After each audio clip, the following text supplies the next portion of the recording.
Become a member on Patreon to watch the ad-free video version of this interview. The link is in the description. Actually title of a book, because they do play Masquerade of Angels. They definitely play different imagery, and some of them are like chameleons and shapeshifters.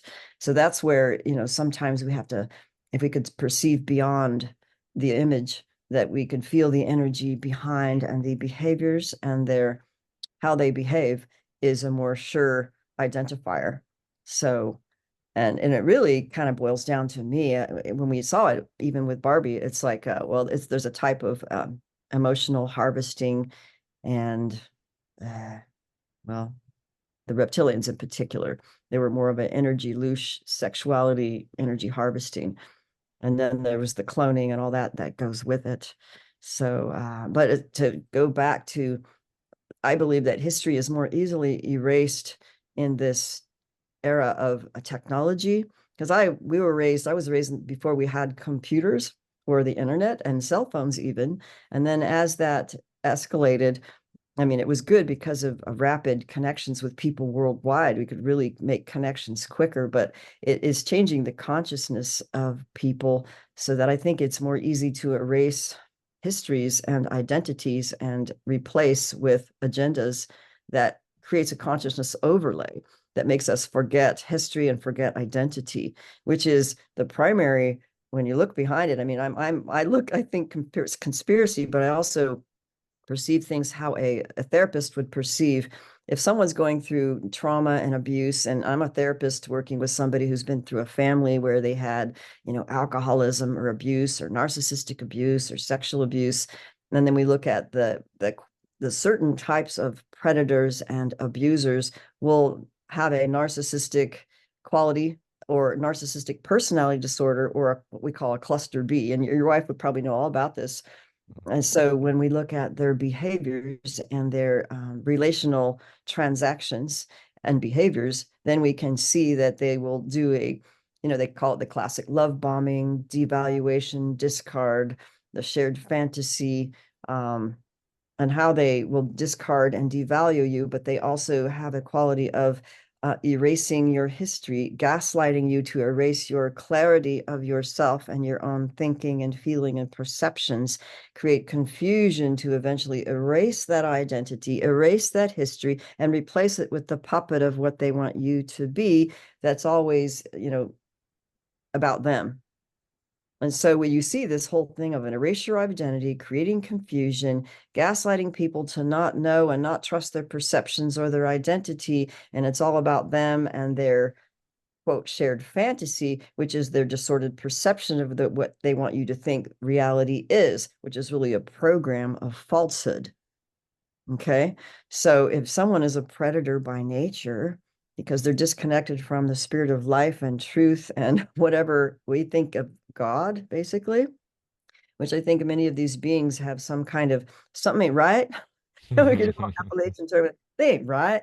Well, I mean, you feel this creepy, predatory, loose feeding, vampire-y energy, and what people actually even describe in gang stalking behaviors, and the weird, even in the Matrix movie, you know how they describe the Agent Smiths, how they're like popping in and out of people, and then they're just directing these behaviors to like target the aware person who's like getting it, right?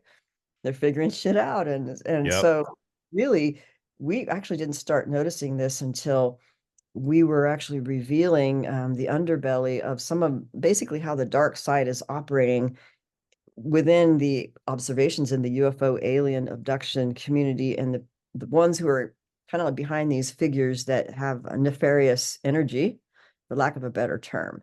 And then starting to actually notice, who they're interacting with, how they're overshadowing certain people to carry out, manipulated behaviors and manipulated narratives and agendas, which keeps turning people away from the self-awareness and clarity of original identity of human connected to the divine, which would be God, and something other than that has been somehow overshadowed or traumatized so that they don't remember their original self. So this is how I see it now, like an erasure of identity so that they live through us and carry out their agenda through us. And so we're their vehicles now as hosts to carry out what their agenda, their life, because they have no life, because they're not connected to the real life. So that's what even Dr. Corrado Malanga of Italy found out in his basic research over 30 years. And he's more retired from working with abductees and regressions and, compiling research to create this hypothesis that the original intention was, wait a minute, like, what are these aliens doing? And like, who are they? But we couldn't really know who they were until we figured out, well, who we are as humans. And so humans as a spirited being in a triad of consciousness in the human body um, has a quality of power and identity and, well, how we perceive ourselves in our reality. We have a quality of originality that's connected to eternal spirit, basically. And that was something that the aliens seem to not have and want to feed off us as a battery.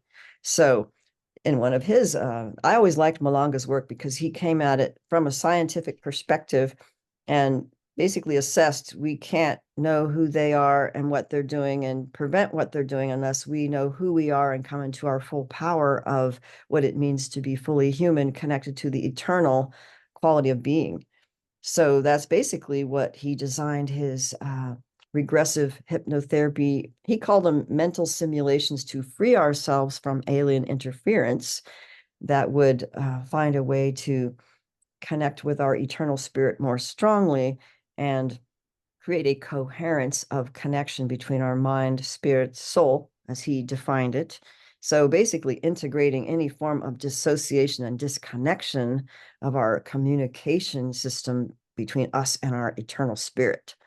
So once we did that, then our eternal spirit with the willpower connected to the spirit with the awareness could basically oust the aliens who are, hanging out, parasiting themselves or messing with us in some way and get them out of our system and out of our reality.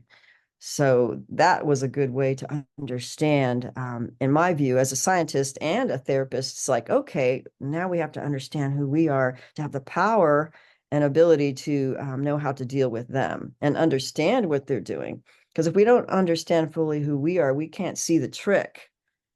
So the trick was they are what he called temporal realm beings, and we are functioning in a temporal realm of reality, but we are eternal spirit beings connected to a temporal realm of time and space, what he called a virtual reality.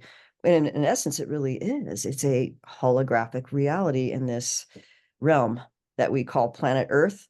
If someone is really aware, they can see. Many people say, oh, it's like the holographic world or the holographic reality.